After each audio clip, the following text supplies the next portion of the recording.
పోటీ చేసిన చోట నుంచి తిరిగి పోటీ చేయరు. తనకు తిరుగులేదనుకుంటే పర్వాలేదు, లేదంటే ఎలాంటి ప్రచారానికైనా కూడా వెనకాడరు. లెక్కలు సరిపోతే సరే, లేదంటే రెక్కలు కట్టి వేరే పార్టీలోకి వాలిపోతారు.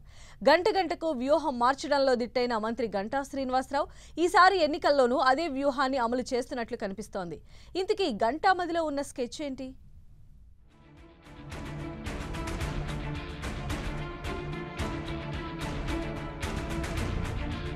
సిట్టింగ్ సీట్లంటే ఎమ్మెల్యేలకు చాలా సెంటిమెంట్. అక్కడి నుంచే పోటీ చేయాలన్న ఫీలింగ్ అందరికీ ఉంటుంది. కానీ మంత్రి గంటా శ్రీనివాసరావు స్టైల్ మాత్రం పూర్తిగా డిఫరెంట్. చేసిన సీటు నుంచి పోటీ చేయకపోవడమే ఆయనకు తెలిసిన స్టైల్.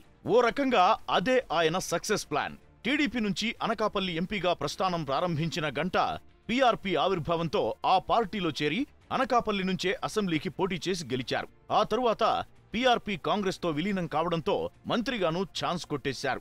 రాష్ట్ర విభజన నేపథ్యంలో ఏపీలో కాంగ్రెస్ వ్యతిరేక పవనాలు వీస్తున్న విషయాన్ని ముందే గ్రహించిన ఆయన ఎన్నికల ముందు టీడీపీలో చేరి భీమిలి టికెట్ తెచ్చుకున్నారు. సీటు మార్చి విజయం సాధించి మళ్లీ కేబినెట్ బెర్త్ కొట్టేశారు.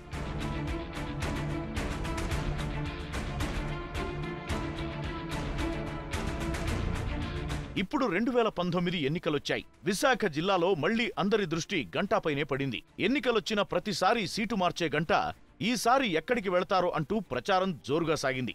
ఈ ప్రచారాన్ని కూడా ఆయనే మొదలు పెట్టించారన్న వాదన ఉంది. ప్రస్తుతం భీమిలి నుంచి పోటీకి వెనకాడుతున్నారు గంటా.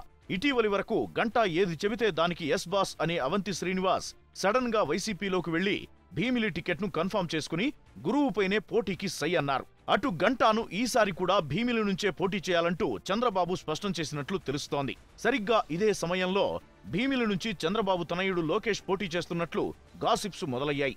ఈ ప్రచారానికి వ్యూహకర్త గంటానే అంటూ విశాఖ పొలిటికల్ సర్కిల్స్ లో గుసగుసలు జోరుగా వినిపిస్తున్నాయి. భీమిలి సీటు నుంచి తప్పుకోవడానికే ఆయన ఈ ప్రచారం చేయించారంటున్నారు. చంద్రబాబు గాని లోకేష్ గాని ఈ విషయంలో ఎలాంటి ప్రకటన చేయకపోవడంతో ఈ వాదనకు బలం చేకూరుతోంది.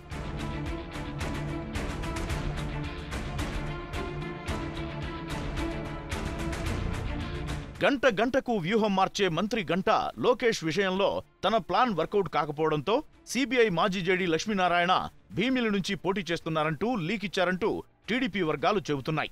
అసలు విషయం ఏంటంటే భీమిలి సేఫ్ సీట్ కాదనుకుంటున్న గంటా విశాఖ నార్త్పై కన్నేశారు. కానీ ఆ టికెట్ ఇవ్వడానికి చంద్రబాబు సుముఖంగా లేకపోవడంతో విశాఖ నార్త్ నుంచి లోకేష్ పోటీ చేస్తారని మరో కొత్త ప్రచారాన్ని గంటా వర్గం లేవనెత్తిందని జిల్లా టీడీపీ నేతలే అంటున్నారు. వాస్తవానికి అవంతి కన్నా ముందే వైసీపీలో చేరాలని గంటా ప్రయత్నించారట. కానీ పరిస్థితులు అనుకూలంగా లేకపోవడంతో వెనకడుగు వేసినట్లు టాక్. ప్రతి ఎన్నికకు సీటు మారితే విజయం దక్కుతుందన్న సెంటిమెంట్ను ఫాలో అవుతున్న గంటా ఈసారి భీమిలి నుంచి తప్పించుకోవడానికే ఇలా రకరకాల ప్రచారాలను తెరపైకి తెస్తున్నారన్న వాదన వినిపిస్తోంది.